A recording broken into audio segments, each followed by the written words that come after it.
ബിസ്മില്ലാഹിർ റഹ്മാനിർ റഹീം. അൽഹംദുലില്ലാഹി റബ്ബിൽ ആലമീൻ. വസല്ലല്ലാഹു അലാ നബീന മുഹമ്മദിൻ വഅലാ ആലിഹി വസ്വഹ്ബിഹി അജ്മഈൻ. അമ്മാ ബഅദ്. പ്രിയമുള്ള ഖുർആൻ പഠിതാക്കളെ, അസ്സലാമു അലൈക്കും വറഹ്മത്തുള്ളാഹി. പരിശുദ്ധ ഖുർആനിലെ 110-ാമത്തെ അധ്യായം സൂറത്തുൻ നസ്ർ ആണ് ഇനി നമുക്ക് പഠിക്കാനുള്ളത്. ഈ സൂറത്ത് 30-ാം ജുസ്ഇൽ ആകെയുള്ള 37 സൂറത്തുകളിൽ 33-ാമത്തെ സൂറത്താണ്. ഈ സൂറത്ത് നബി സല്ലല്ലാഹു അലൈഹി വസല്ലമയുടെ മദീന കാലഘട്ടത്തിൽ ഇറങ്ങിയ സൂറത്താണ്, അതായത് മദനീയ ആണ്. 30-ാം ജുസ്ഇൽ മദനീയ ആയിട്ടുള്ള 3 സൂറത്തുകളാണുള്ളത്. 98-ാം അധ്യായം സൂറത്തുൽ ബയ്യിന, 99-ാം അധ്യായം സൂറത്തു സിൽസാൽ, പിന്നെ ഈ അധ്യായവും. അതിൽ സൂറത്തു സിൽസാൽ മക്കിയ ആണ് എന്ന അഭിപ്രായവും ഉണ്ട്. ഈ സൂറത്തിൽ 3 ആയത്തുകളാണുള്ളത്.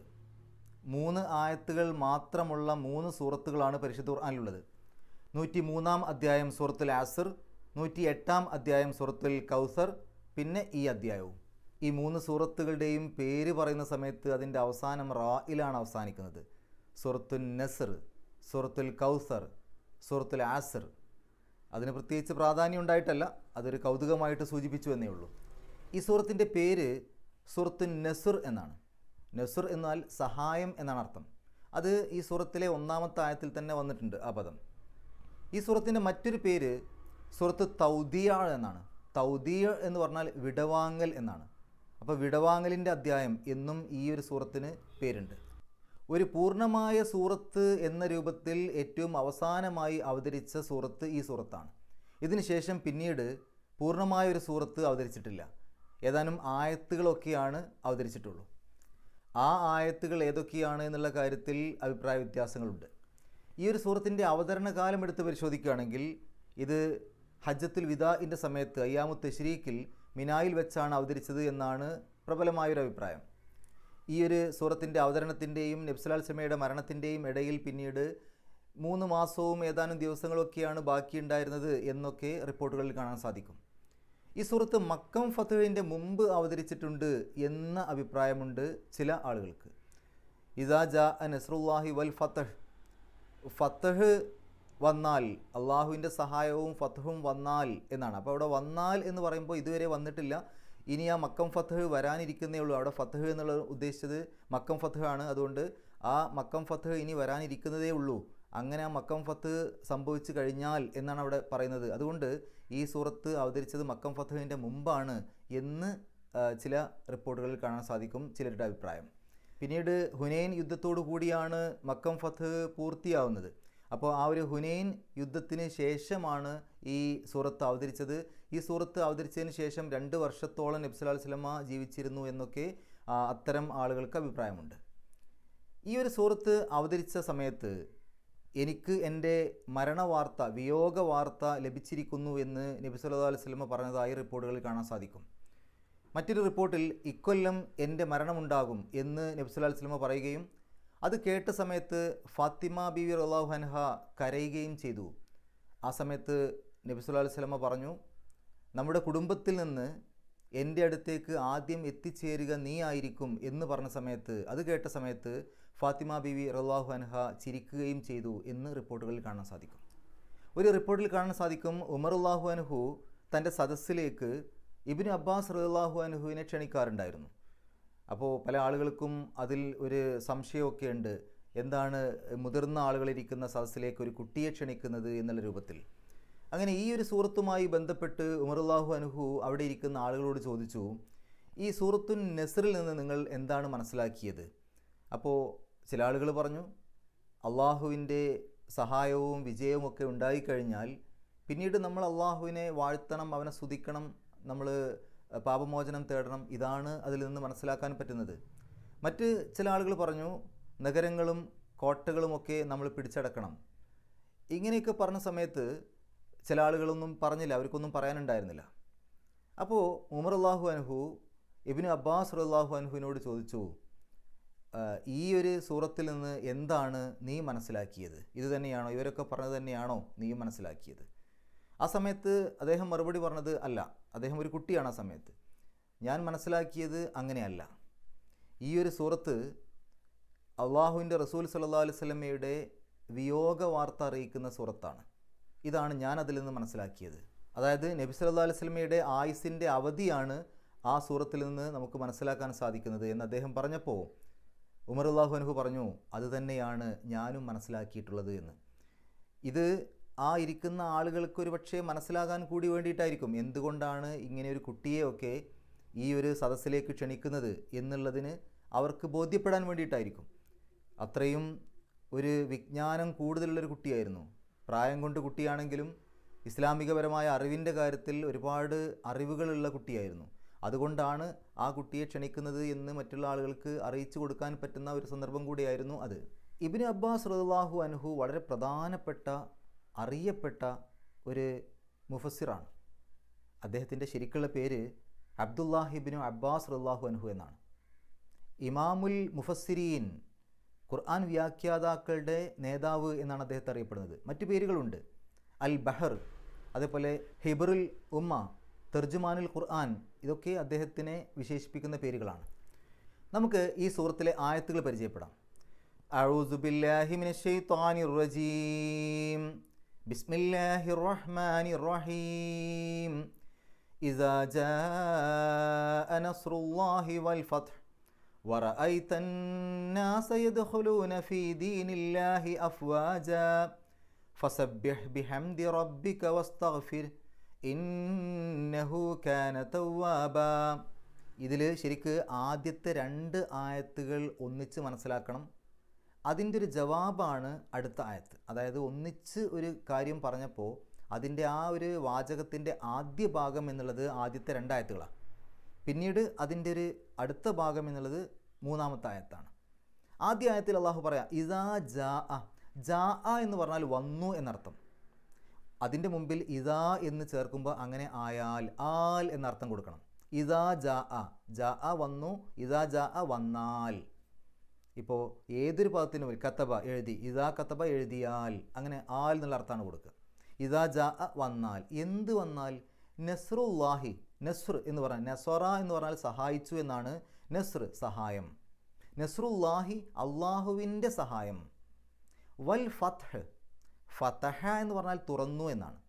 ഫത്ഹ് എന്ന് പറഞ്ഞാൽ ശരിക്ക് ഒരു തുറവി, ഒരു പ്രയാസത്തിൽ നിന്നൊക്കെയുള്ള ഒരു പുറത്തു ചാടൽ, ഒരു തുറവി എന്ന് വേണമെങ്കിൽ പറയാം. വിജയം എന്നാണ് അതിന് പൊതുവെ അർത്ഥം കൊടുക്കുക. ഫത്ഹ് വിജയം. അപ്പോൾ ഏതെങ്കിലും ഒന്നിനെ കീഴടക്കിയാൽ, വിജയിച്ചു കഴിഞ്ഞാലൊക്കെ ഫത്ഹ് എന്ന് പറയും. ഫത്ഹ് വിജയം. മക്കം ഫത്ഹ്, മക്ക വിജയം എന്ന് പറയാറുണ്ടല്ലോ.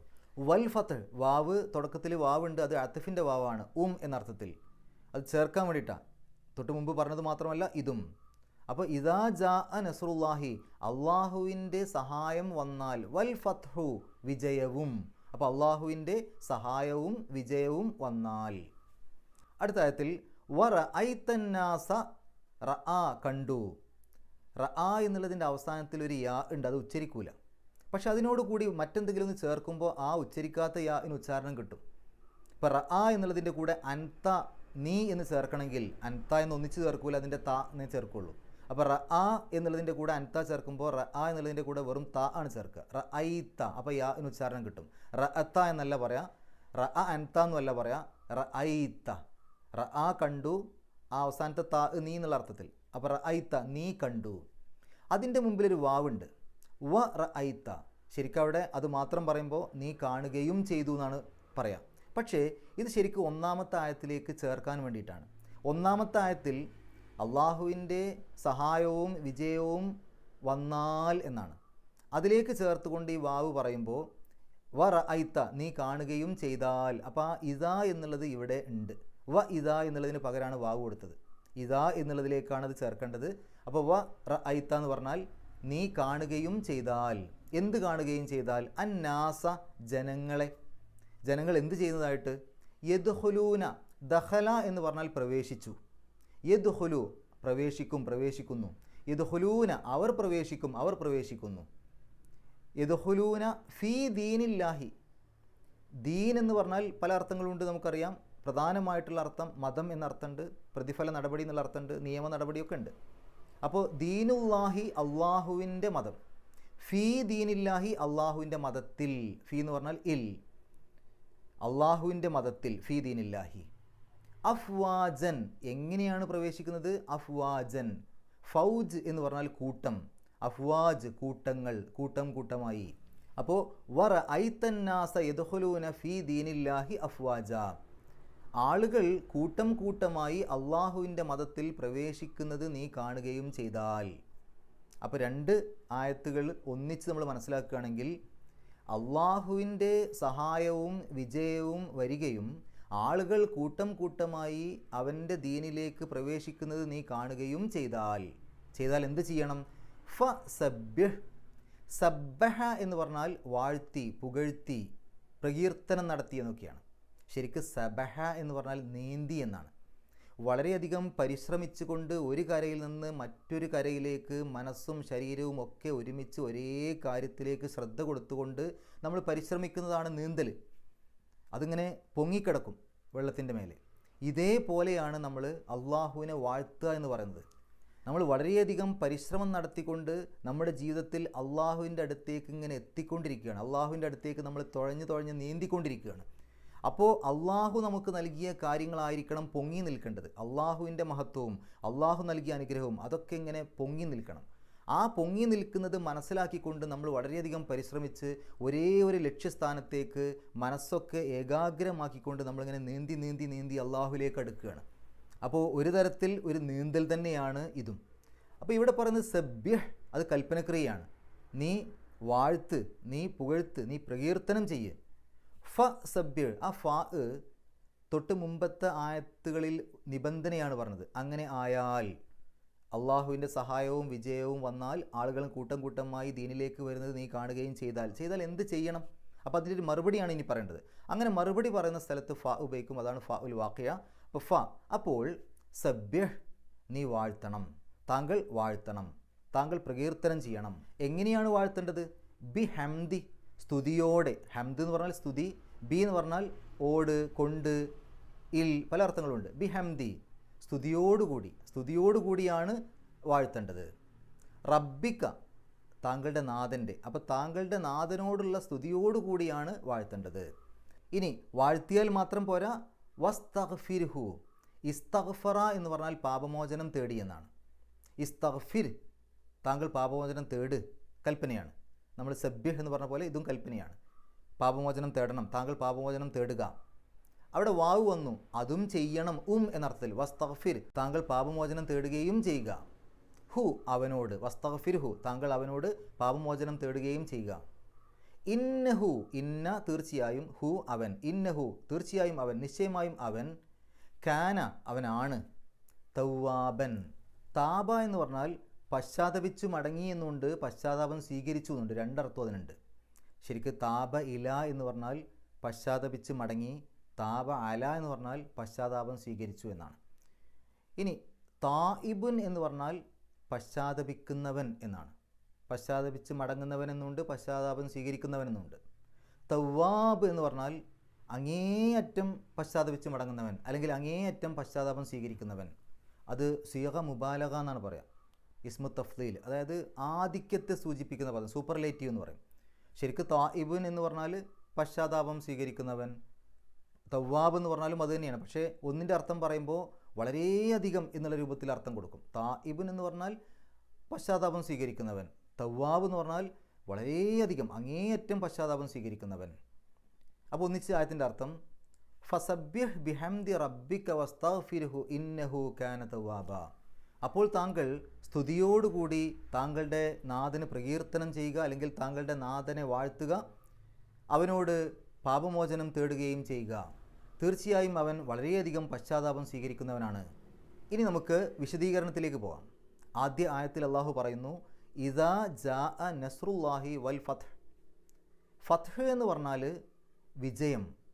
അത് മക്കം ഫത്ഹിനെയാണ് ഉദ്ദേശിക്കുന്നത് എന്നാണ് ഒരു അഭിപ്രായം. അതായത് മക്കം ഫത്ഹോടുകൂടി ശരിക്ക് പറഞ്ഞാൽ ആളുകൾ കൂട്ടം കൂട്ടമായിട്ട് ഇസ്ലാമിലേക്ക് ഇങ്ങനെ വന്നുകൊണ്ടിരുന്നു. അതാണ് രണ്ടാമത്തെ ആയത്തിൽ പറഞ്ഞത്, വറഅയ്തന്നാസ യദ്ഖുലൂന ഫീ ദീനില്ലാഹി അഫ്വാജ. ആളുകൾ കൂട്ടം കൂട്ടമായി അള്ളാഹുവിൻ്റെ മതത്തിലേക്ക് വരുന്നത് നീ കാണുകയും ചെയ്താൽ. അപ്പോൾ മക്കം ഫത്ഹോടുകൂടി, മക്ക വിജയത്തോടുകൂടി ആളുകൾക്ക് ഒരു സമ്മർദ്ദവും ഇല്ലാതെ, അവരോട് ഒന്നും പ്രത്യേകിച്ച് അങ്ങോട്ട് പറഞ്ഞിട്ടില്ലെങ്കിലും അവർ സ്വന്തം ഇഷ്ടപ്രകാരം തീരുമാനിച്ച് അവരിങ്ങനെ ഇസ്ലാമിലേക്ക് കൂട്ടം കൂട്ടമായി വന്നുകൊണ്ടേയിരുന്നു. അങ്ങനെ ഒരുപാട് ആളുകൾ ഇസ്ലാമിലേക്ക് ഒന്നിച്ച് വന്നൊരു സമയമാണത്. ഹിജ്റ 8-ാം വർഷമാണല്ലോ മക്കം ഫത്ഹ്. ഹിജ്റ 9-ാം വർഷമൊക്കെ ആയപ്പോഴേക്ക് ആ അറേബ്യ ഏറെക്കുറെ മുഴുവനായിട്ട് ഇസ്ലാം മതം സ്വീകരിച്ച അവസ്ഥയാണ്. അതുകൊണ്ട് തന്നെ പല പല നാടുകളിൽ നിന്നും ആളുകളിങ്ങനെ പ്രതിനിധി സംഘങ്ങളിങ്ങനെ വന്നുകൊണ്ടിരിക്കുകയാണ്. ഓരോ പ്രതിനിധി സംഘം വരും, പലരും വന്ന് ഇസ്ലാം മതം സ്വീകരിക്കും, പലരും നബി സല്ലല്ലാഹു അലൈഹി വസല്ലമയോട് പല സഖ്യങ്ങളും ഉണ്ടാക്കും. അതുകൊണ്ട് തന്നെ പ്രതിനിധി സംഘങ്ങളുടെ കാലം എന്നുള്ള രൂപത്തിൽ ആമുൽ വുഫൂദ്, വാവ് ഫാ ദാല്, ആമെന്ന് പറഞ്ഞാൽ കൊല്ലം, ആമുൽ വുഫൂദ് പ്രതിനിധി സംഘങ്ങളുടെ വർഷം എന്ന് ഹിജ്റ 9 വിളിക്കാറുണ്ട്. അങ്ങനെ ആ ഒരു രൂപത്തിൽ മുഴുവൻ ആ നാട് മുഴുവൻ ഇസ്ലാം മതം സ്വീകരിച്ചൊരവസ്ഥ. അപ്പോൾ ഇവിടെ അള്ളാഹു പറഞ്ഞത് ഇദാ ജാ നസ്റുല്ലാഹി, അള്ളാഹുവിൻ്റെ സഹായം വന്നാൽ, വൽ ഫത്ഹ്, അതോടുകൂടി വിജയവും. അപ്പോൾ അള്ളാഹുവിൻ്റെ സഹായമുണ്ടെങ്കിലേ വിജയം ഉണ്ടാവുള്ളൂ. അള്ളാഹുവിൻ്റെ സഹായം അതാണ് അവിടെ ഒരു കാരണമായിക്കൊണ്ട് പറഞ്ഞത്. വൽ ഫത്ഹ് അതതിൻ്റെ റിസൾട്ടാണ്, അതതിൻ്റെ ഫലമാണ്. അള്ളാഹുവിൻ്റെ ഒരു സഹായം എന്നുള്ളൊരു സംഗതി വന്നാൽ പിന്നെ നമുക്ക് വിജയം ഉണ്ടാവും. മാത്രമല്ല വിജയത്തിൻ്റെ ഭാഗമായിക്കൊണ്ട് ആളുകളെല്ലാം ഒന്നിച്ച് ഇങ്ങനെ കടന്നു വന്നുകൊണ്ടിരിക്കും. ഇവിടെ അള്ളാഹുവിൻ്റെ സഹായം എന്ന് പറയുമ്പോൾ നമ്മൾ മനസ്സിലാക്കേണ്ടത്, നമ്മൾ ചെയ്യേണ്ട ഉത്തരവാദിത്തങ്ങളൊക്കെ നമ്മൾ ചെയ്യണം. എന്തൊക്കെയാണോ നമ്മൾ ചെയ്യേണ്ടത് അത് നമ്മൾ നിർവഹിക്കണം. അതല്ലാതെ നമ്മളൊന്നും ചെയ്യാതെ അള്ളാഹുവിൻ്റെ സഹായം ഉണ്ടാകും എല്ലാ കാര്യങ്ങളിലും, അതങ്ങനെ നടന്നു പോയിക്കോളും എന്ന രൂപത്തിലല്ല ഇരിക്കേണ്ടത്. ഇപ്പോൾ പ്രവാചകന്മാരുടെ ജീവിത ചരിത്രമൊക്കെ എടുത്ത് പരിശോധിക്കുകയാണെങ്കിൽ അവരൊക്കെ പല കാര്യങ്ങളിലും ഏറ്റവും അവസാന സമയം വരെയും അവരൊരുപാട് കാര്യങ്ങളിൽ ബുദ്ധിമുട്ടിയിട്ടുണ്ട്, പ്രയാസപ്പെട്ടിട്ടുണ്ട്. അങ്ങനെയാണെങ്കിൽ ആദ്യം തന്നെ നേരെ അവരെ അങ്ങനെയുള്ള പ്രയാസങ്ങളിലേക്കൊന്നും പോകാത്ത രൂപത്തിൽ അള്ളാഹു സഹായം കൊടുത്തൂടെ? പക്ഷേ നമുക്കറിയാം അന്തിമമായ വിജയം പ്രവാചകന്മാർക്ക് തന്നെയാണ്. അപ്പോൾ ആ തരത്തിൽ അള്ളാഹുവിൻ്റെ സഹായം എത്തും. പക്ഷെ നമ്മൾ ചെയ്യേണ്ട നമ്മുടെ ഉത്തരവാദിത്തങ്ങൾ നമ്മൾ നിറവേറ്റുക തന്നെ വേണം. എല്ലാ കാര്യങ്ങളിലും അങ്ങനെയാണ്.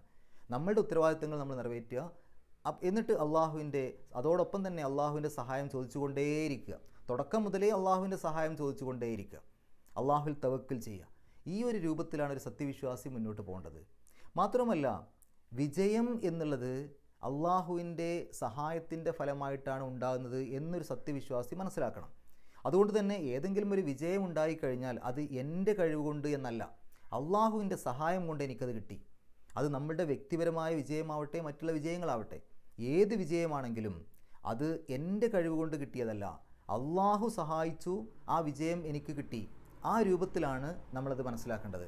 അതല്ലാതെ നമ്മളുടെ ഒരു സ്വന്തം ക്രെഡിറ്റായിട്ട് നമ്മളതിനെ ഒരിക്കലും, ഒരു സത്യവിശ്വാസി ഒരിക്കലും അതിനെ കാണാൻ പാടില്ല. അപ്പോൾ ആ രൂപത്തിൽ അറേബ്യ മുഴുവനായി ഇസ്ലാം മതം സ്വീകരിച്ചൊരവസ്ഥയിൽ നബി സല്ലല്ലാഹു അലൈഹി വസല്ലമയെ അള്ളാഹു ഏൽപ്പിച്ച ആ ഒരു ഉത്തരവാദിത്വം ശരിക്കും പറഞ്ഞാൽ പൂർത്തിയായി. അള്ളാഹു പറഞ്ഞ ഈ ഒരു കാര്യങ്ങളെല്ലാം എല്ലാ തരത്തിലും പൂർത്തിയായി. നാടുകളെല്ലാം ഇസ്ലാം മതം സ്വീകരിച്ചു. അള്ളാഹുവിൻ്റെ റസൂൽ സല്ലല്ലാഹു അലൈഹി വസല്ലം ആളുകൾക്ക് പറഞ്ഞു കൊടുക്കാനുണ്ടായിരുന്ന കാര്യങ്ങൾ മുഴുവൻ പറഞ്ഞു കൊടുക്കുകയും ചെയ്തു. രണ്ട് രൂപത്തിലും ആളുകളെല്ലാം ഇസ്ലാം മതം സ്വീകരിച്ചു, പറഞ്ഞു കൊടുക്കാനുണ്ടായ കാര്യങ്ങളൊക്കെ പറയുകയും ചെയ്തു. അപ്പോൾ ശരിക്കും പറഞ്ഞാൽ നബി സല്ലല്ലാഹു അലൈഹി വസല്ലമയുടെ ദൗത്യം പൂർത്തിയായി. അതുകൊണ്ട് ഈ ഒരു സൂറത്തിൽ നിന്ന് നബി സല്ലല്ലാഹു അലൈഹി വസല്ലമ തന്നെ മനസ്സിലാക്കിയത് എന്താണ്? ആ നബി സല്ലല്ലാഹു അലൈഹി വസല്ലമയുടെ ദൗത്യം അവിടെ പൂർത്തിയായി. അള്ളാഹുവിൻ്റെ സഹായവും വിജയവും വന്നാൽ, അത് വന്നു കഴിഞ്ഞാൽ പിന്നെ ആളുകൾ കൂട്ടം കൂട്ടമായി ഇങ്ങനെ വന്നുകൊണ്ടിരിക്കും. അപ്പോൾ ആളുകൾ കൂട്ടം കൂട്ടമായി വന്നുകൊണ്ടിരിക്കുന്നു. അപ്പോൾ അവിടെ ആ ദൗത്യം പൂർത്തിയായി. ഇനി അള്ളാഹുവിലേക്ക് മടങ്ങാനുള്ള സമയമാണ്. അപ്പോൾ നബി സല്ലല്ലാഹു അലൈഹി വസല്ലമയുടെ ദൗത്യം പൂർത്തിയായി എന്നുള്ളതിൻ്റെ സൂചന ഈ സൂറത്തിലുണ്ട് എന്ന് ഇബ്നു അബ്ബാസ് റളിയല്ലാഹു അൻഹു പോലെയുള്ള ആളുകളൊക്കെ മനസ്സിലാക്കിയതും നബി സല്ലല്ലാഹു അലൈഹി വസല്ലമ ഈ സൂറത്തിനെ വെച്ച് പറഞ്ഞ കാര്യങ്ങളൊക്കെ നമ്മൾ മനസ്സിലാക്കി. അപ്പോൾ അള്ളാഹുവിൻ്റെ അടുത്ത് നിന്നുള്ള സഹായവും വിജയവും വന്നു കഴിഞ്ഞാൽ ആളുകൾ കൂട്ടം കൂട്ടമായി ഇസ്ലാമിലേക്ക് വരികയും ചെയ്താൽ എന്ത് ചെയ്യണമെന്നാണ് പിന്നീട് 3-ാമത്തെ ആയത്തിൽ പറയുന്നത്. ഫസബ്ബിഹ് ബിഹംദി റബ്ബിക, ഫസബ്ബിഹ്, നീ വാഴ്ത്തണം, നീ പ്രകീർത്തിക്കണം, ബിഹംദി റബ്ബിക, താങ്കളുടെ നാഥനോടുള്ള സ്തുതിയോടുകൂടി. അപ്പോൾ പ്രകീർത്തനം ചെയ്യുന്നത് സ്തുതിയോടുകൂടിയും ചെയ്യാം, അല്ലാതെയും ചെയ്യാം. അള്ളാഹു പറഞ്ഞത് സ്തുതിയോടുകൂടി ചെയ്യാനാണ്.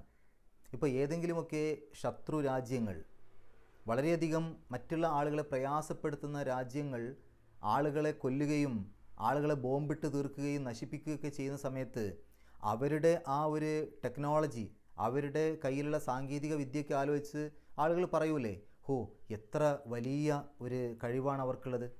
അതവരെ പ്രകീർത്തിക്കലാണ്. പക്ഷെ അത് ശാപത്തോടു കൂടിയാണ്, വെറുപ്പോടു കൂടിയാണ് അവരെ പ്രകീർത്തിക്കുന്നത്. എന്നാൽ നമുക്ക് ഇഷ്ടപ്പെട്ട രൂപത്തിൽ എന്തെങ്കിലും കാര്യങ്ങൾ കണ്ടു കഴിഞ്ഞാലോ, വളരെയധികം നമുക്ക് ഉപകാരപ്രദമായ രൂപത്തിൽ വലിയ കാര്യങ്ങൾ കണ്ടാൽ നമ്മളൊരു സ്തുതിയോടുകൂടി നന്ദിയോടുകൂടിയാണ് അതിനെ പ്രകീർത്തിക്കുക. അപ്പോൾ അള്ളാഹു നമുക്ക് നൽകിയ എല്ലാ കാര്യങ്ങളും നമ്മൾ മനസ്സിലാക്കി കഴിഞ്ഞാൽ നമുക്ക് സ്തുതിയോടുകൂടിയാണ് അള്ളാഹുവിനെ വാഴ്ത്താൻ വേണ്ടി പറ്റുള്ളൂ. അതാണ് അള്ളാഹു പറഞ്ഞത്, ഫസബ്ബിഹ് ബിഹംദി റബ്ബിക, താങ്കളുടെ നാഥനോടുള്ള സ്തുതിയോടുകൂടി താങ്കൾ വാഴ്ത്തണം. ഈ സ്തുതി എന്ന് പറയുമ്പോൾ അത് നന്ദിയുടെ മുകളിലാണ് കിടക്കുക. സാധാരണഗതിയിൽ എന്തെങ്കിലും ഒരു കാര്യം നമുക്ക് ഉപകാരപ്പെട്ടൊരു കാര്യമൊക്കെ ചെയ്തു കഴിഞ്ഞാൽ നമ്മൾ നന്ദി പറയും. പക്ഷേ വളരെ വലിയ നമുക്ക് ചിന്തിക്കാൻ പോലും പറ്റാത്ത വലിയ അപകടത്തിൽ നിന്ന് നമ്മളെ രക്ഷപ്പെടുത്തി കഴിഞ്ഞാൽ നമുക്ക് ആ നന്ദി എന്നുള്ളതിൻ്റെ ഏറ്റവും മുന്തിയ ഒരവസ്ഥ, ഏറ്റവും വലിയൊരവസ്ഥ വരും. അത് ശരിക്കൊരു സ്തുതിയുടെ അവസ്ഥയാണ്. അപ്പോൾ ശരിക്ക് സ്തുതി എന്നുള്ളത് അള്ളാഹുവിന് മാത്രമേ ഉള്ളൂ. പക്ഷേ ആ നന്ദിക്ക് തന്നെ പല പല ഘട്ടങ്ങളുണ്ട്. നന്ദിയുടെ ഘട്ടം കഴിഞ്ഞ് പിന്നെ അതിൻ്റെ മേലേക്കുള്ള ഘട്ടമാണ് ശരിക്കും സ്തുതി എന്ന് പറയുന്നത്. അപ്പോൾ അള്ളാഹുവിനെ നമ്മൾ സ്തുതിക്കണം. നന്ദിയുടെയൊക്കെ ഒരുപാട് മേലെയാണ് ആ സ്തുതിയുടെ സ്ഥാനം. അത്രയധികം അനുഗ്രഹങ്ങൾ നമുക്ക് തന്നിട്ടുണ്ട്. അപ്പോൾ അള്ളാഹുവിനെ വാഴ്ത്തണമെന്ന് പറയുമ്പോൾ അള്ളാഹു അന്യൂനനാണ്. അള്ളാഹുവിന് യാതൊരു പോരായ്മയുമില്ല.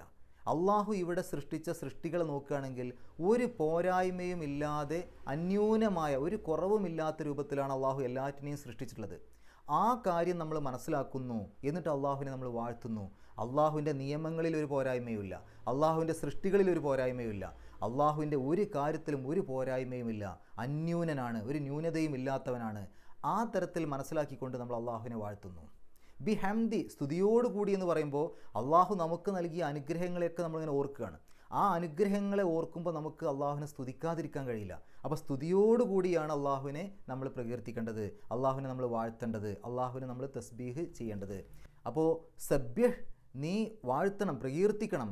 ബി ഹംദി, സ്തുതിയോടുകൂടി. അപ്പോൾ സ്തുതിയും പറഞ്ഞു, അവിടെ തസ്ബീഹും പറഞ്ഞു. സ്തുതി എന്ന് പറയുന്നത് അള്ളാഹു നമുക്ക് നൽകിയ അനുഗ്രഹങ്ങളെ മനസ്സിലാക്കുമ്പോഴാണ് കിട്ടുക. തസ്ബീഹ് എന്നുള്ളത് അള്ളാഹു എടുക്കുന്ന ഒരു തീരുമാനത്തിലോ അള്ളാഹുവിൻ്റെ സൃഷ്ടികളിലോ അള്ളാഹുവിൻ്റെ നിയമങ്ങളിലോ ഒന്നിലും തന്നെ ഒരു പോരായ്മയുമില്ല, ഒരു ന്യൂനതയുമില്ല. ന്യൂനതയുള്ളത് നമുക്ക് മാത്രമാണ്, നമ്മുടെ തീരുമാനങ്ങളിലാണ്, നമ്മളുടെ ചിന്തകളിലാണ് ന്യൂനതകൾ ഉണ്ടാവുക എന്ന് സ്വയം മനസ്സിലാക്കുമ്പോഴാണ് നമുക്ക് അള്ളാഹുവിനെ വാഴ്ത്താൻ പറ്റുക. ഫസബ്ബിഹ് ബിഹംദി റബ്ബിക വസ്തഗ്ഫിർഹു, എന്നിട്ട് പാപമോചനം തേടാനും പറഞ്ഞു. ഇവിടെ നമ്മൾ മനസ്സിലാക്കേണ്ടത്, ഈ ഒരു പാപമോചനം തേടുക എന്ന് പറഞ്ഞാൽ അള്ളാഹുവിൻ്റെ റസൂൽ സല്ലല്ലാഹു അലൈഹി വസല്ലമയോട് പറഞ്ഞതോടുകൂടി റസൂൽ സല്ലല്ലാഹു അലൈഹി വസല്ലമ എന്തൊക്കെയോ തെറ്റ് ചെയ്തിട്ടുണ്ട്, അതുകൊണ്ട് പാപമോചനം തേടണമെന്നല്ല. അള്ളാഹുവിൻ്റെ റസൂൽ സല്ലല്ലാഹു അലൈഹി വസല്ലമ പാപമോചനം തേടിയിട്ടുണ്ടായിരുന്നു. കാരണം അതിന് പല രൂപത്തിലാണ് അതിന് ഖുർആൻ വ്യാഖ്യാതാക്കൾ വിശദീകരിച്ചിട്ടുള്ളത്. ഒന്ന്, ഈ ഒരു ദൗത്യം നിറവേറ്റുന്നതിൻ്റെ ഇടയിൽ, അള്ളാഹു ഏൽപ്പിച്ച ദൗത്യം നിറവേറ്റുന്നതിൻ്റെ ഇടയിൽ അതിൻ്റെ ഇടയിൽ പല പോരായ്മകളും വന്നിട്ടുണ്ടാവാം, അറിയാതെയോ അറിഞ്ഞിട്ടോ ഒക്കെ. ചിലപ്പോൾ മനസ്സിൽ പേടിയോ ആശങ്കയോ അല്ലെങ്കിൽ നിരാശയോ ഒക്കെ വരാൻ സാധ്യതയുണ്ട്, മനുഷ്യനല്ലേ. അപ്പോൾ ആ ഒരു തരത്തിൽ ഏതെങ്കിലും തരത്തിൽ ചെറിയ ചെറിയ ന്യൂനതകളൊക്കെ വന്നു പോയിട്ടുണ്ടെങ്കിൽ അതിന് പാപമോചനം തേടാനാണ് പറയുന്നത്. കാരണം പ്രവാചകന്മാരുടെ അടുത്തുനിന്ന് ചെറിയ ഒരു പോരായ്മ വന്നാൽ പോലും അത് വലിയ ഒരു കാര്യമായിട്ടാണ് അള്ളാഹു പരിഗണിക്കുക. കാരണം പ്രവാചകന്മാരെ മറ്റുള്ളവർ പിന്തുടരുന്നവരാണ്, അവർ പ്രവാചകന്മാർ ചെയ്യുന്നത് മാതൃകയാക്കുന്നവരാണ് മറ്റുള്ളവർ. അതുകൊണ്ട് തന്നെ പ്രവാചകന്മാരുടെ കയ്യിൽ നിന്ന് ചെറിയൊരു കാര്യം സംഭവിച്ചാൽ പോലും, ഒരു ന്യൂനത സംഭവിച്ചാൽ പോലും അതിന് വലിയ പ്രശ്നങ്ങൾ ഉണ്ടാക്കും. അതുകൊണ്ട് അവരുടെ അടുത്ത് നിന്ന് എന്തെങ്കിലും ഒന്ന് വന്നിട്ടുണ്ടെങ്കിൽ അതിന് പാപമോചനം തേടുക എന്ന അർത്ഥത്തിൽ അതിനെ വിശദീകരിച്ചവരുണ്ട്. എന്നാൽ അത് നബി സല്ലല്ലാഹു അലൈഹി വസല്ലമയോട് പറഞ്ഞതാണെങ്കിലും അത് എല്ലാവർക്കും ബാധകമായതുകൊണ്ട് എല്ലാവരും അള്ളാഹുവിനോട് പാപമോചനം തേടണം. അത് നബി സല്ലല്ലാഹു അലൈഹി വസല്ലമയോട് മാത്രമുള്ളതല്ലല്ലോ, നബി സല്ലല്ലാഹു അലൈഹി വസല്ലമ മറ്റുള്ളവരോട് പറയാൻ വേണ്ടിയിട്ടുള്ളതാണ്. അതുകൊണ്ട് നമ്മളെല്ലാവരും പാപമോചനം തേടാൻ വേണ്ടിയിട്ടുള്ളതാണ് എന്നും അതിന് വ്യാഖ്യാനം കൊടുത്തിട്ടുണ്ട്. ഇനി മാത്രവുമല്ല, യാതൊരു തെറ്റും സംഭവിച്ചിട്ടില്ലെങ്കിൽ പോലും നമ്മൾ പാപമോചനം തേടിക്കൊണ്ടിരിക്കണം. അത് അള്ളാഹുവിൻ്റെ റസൂൽ സല്ലല്ലാഹു അലൈഹി വസല്ലം തന്നെ പറഞ്ഞിട്ടുണ്ട്.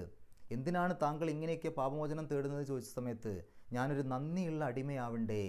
അപ്പോൾ ഒരു നന്ദിയുള്ള അടിമയാവുക എന്നുള്ളതിൻ്റെ ഒരു ലക്ഷണം നമ്മൾ പാപമോചനം തേടുക. തെറ്റൊന്നും സംഭവിച്ചിട്ടില്ലെങ്കിലും അള്ളാഹുവിനോട് എനിക്ക് പുറത്തു തരണേ എന്ന് പറയുമ്പോൾ അത്രയും നമ്മൾ താഴ്ന്നു പോവുകയാണ്, അത്രയും നമ്മൾ നന്ദിയുള്ള അടിമയായിട്ട് മാറുകയാണ്. ആ രൂപത്തിൽ നമ്മൾ ചെയ്യണം. നോക്കൂ നിങ്ങൾ, ഈ അവസാനത്തെ ആയത്തിൽ ഇന്നഹു കാന തവ്വാബ എന്ന് പറഞ്ഞു. അള്ളാഹു ഒരുപാട് പശ്ചാത്താപം സ്വീകരിക്കുന്നവനാണ്. അപ്പോൾ ഒരുപാട് പശ്ചാത്താപം സ്വീകരിക്കുന്നവനാണ് എന്നേ അവിടെ പറഞ്ഞിട്ടുള്ളൂ. അതല്ലാതെ താങ്കൾ പശ്ചാത്തപിച്ച് മടങ്ങൂ എന്ന് പറഞ്ഞിട്ടില്ല. അവിടെ പരിശുദ്ധ ഖുർആനിൽ എവിടെയും തുബ്, താങ്കൾ പശ്ചാത്തപിച്ച് മടങ്ങൂ എന്നൊരു പദപ്രയോഗമില്ല.